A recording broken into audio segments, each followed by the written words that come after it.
I hope you all had a wonderful Labor Day, especially if you stayed in the house having some nice Labor Day dinner while watching the first ever Steven Universe movie that I am reviewing today. I had a nice Labor Day, just being home and having some nice steak, baked potato, and like some corn or mixed vegetables, something like that. Whatever. It was great. I know you guys been asking if I was going to be doing a review on the movie. I mean, of course, I'm going to do a review on it whenever I had a chance to. You shouldn't have to ask. But, anyways, in the movie, Steven grows up, and he and Connie are now teenagers. Steven's voice is different and is deeper. He has a deeper voice. Who would have thought cartoon characters would age? And I know some people wonder, how come cartoon characters don't age? Like, you probably wonder, like, how come Jimmy Neutron doesn't age? Or the Simpsons kids, Bart, Lisa, and Maggie. In Family Guy, there was that one episode where Stewie went back in time and he saw the older version of himself as an adult. And then that's when, Meg had her, sex change when she was Ron. And, Chris was all grown up. He was a police officer who was married to some bitchy, mean woman who just treated him like crap. And Chris, I guess, felt like he could do nothing about it. I mean, he was a police officer. He could have arrested her for treating him like crap. It's like, what are you doing, Chris? You know? And then there have been episodes of The Simpsons where Bart and Lisa are all grown up. They're adults and whatnot, and Maggie is older. Um, but it's like, would The Simpsons still be the same or still be good or worth watching if Bart and Lisa were older, if they were adults and like Maggie was a teenager and whatnot? Some will probably say no. Steven Universe would still be worth watching with Steven being older and being a teenager. Steven, Pearl, Garnet, and Amethyst celebrate their newfound happily ever after. Then a giant drill lands on the hillside of Beach City, and Spinel, a deranged, creepy-looking, cartoonish gem, who's right there above Steven, Amethyst, Garnet, and Pearl in this poster picture in this video. Guys, look out, she's right behind you. Man, she is creepy with that evil smile of hers. Yeah, so she appears, announcing her intent to kill Steven and the gems and the planet Earth. Spinel uses a scythe-like weapon to poof the gems back into their gem forms. Also weakens Steven's gem powers, but his body is unharmed. The gems, they return along with, the gems' memories have been erased. Amethyst is back to being little Amethyst. And Pearl thinks she is Greg, Steven's father's servant. With Spinel's memories gone, she becomes a goofy, happy-go-lucky gem who's all about entertainment. Amethyst gets her memory back when Steven reenacting experiences the two had together.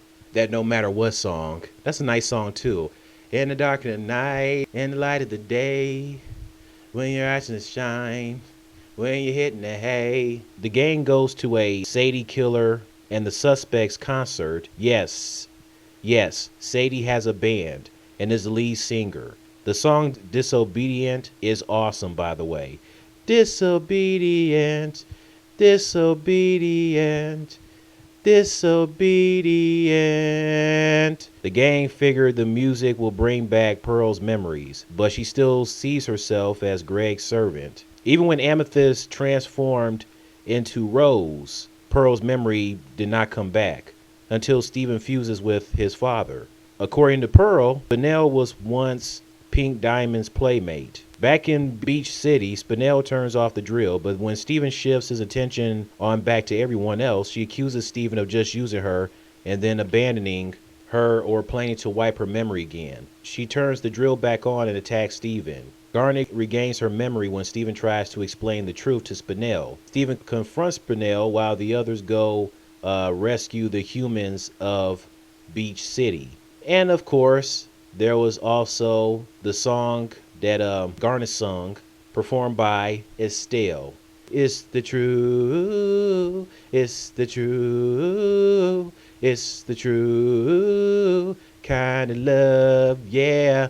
It's the true, it's the true, it's the true kind of love, yeah. So Steven finally realizes why his gem powers have not yet returned. His desire for an unchanging happily ever after has left him resistant to the very notion of growth and change, which he needs to re-experience.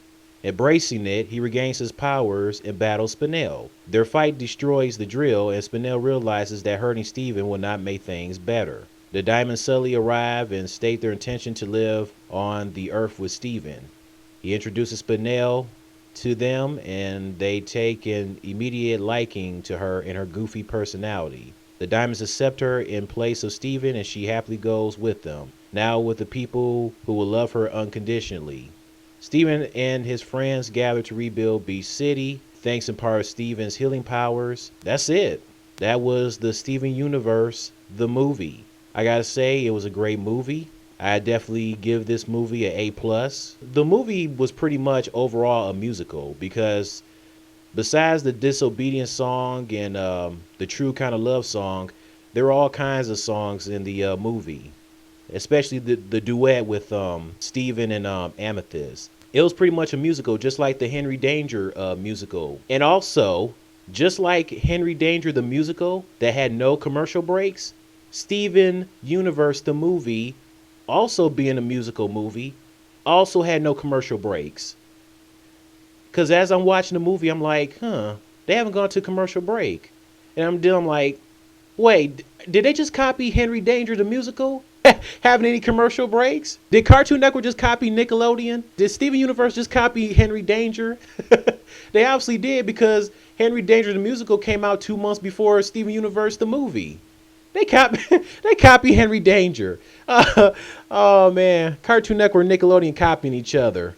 It reminds me of the good old days when when they were like the top hit networks back in the 90s and early 2000s. It reminds me of those days, because Nickelodeon and Cartoon Network back then, they were like really big rivals. They were a really rivalry channel. I don't consider them a rivalry channel anymore, especially with with Nickelodeon's downfall. Nickelodeon really isn't as good or as a classic channel as it used to be. They don't have a lot of good live action shows like they used to. I don't know what happened. They'll have some good cartoons now and then. But Cartoon Network, they still got it. Tell me your thoughts on the movie. What's your favorite song in the movie? That's it. See you later.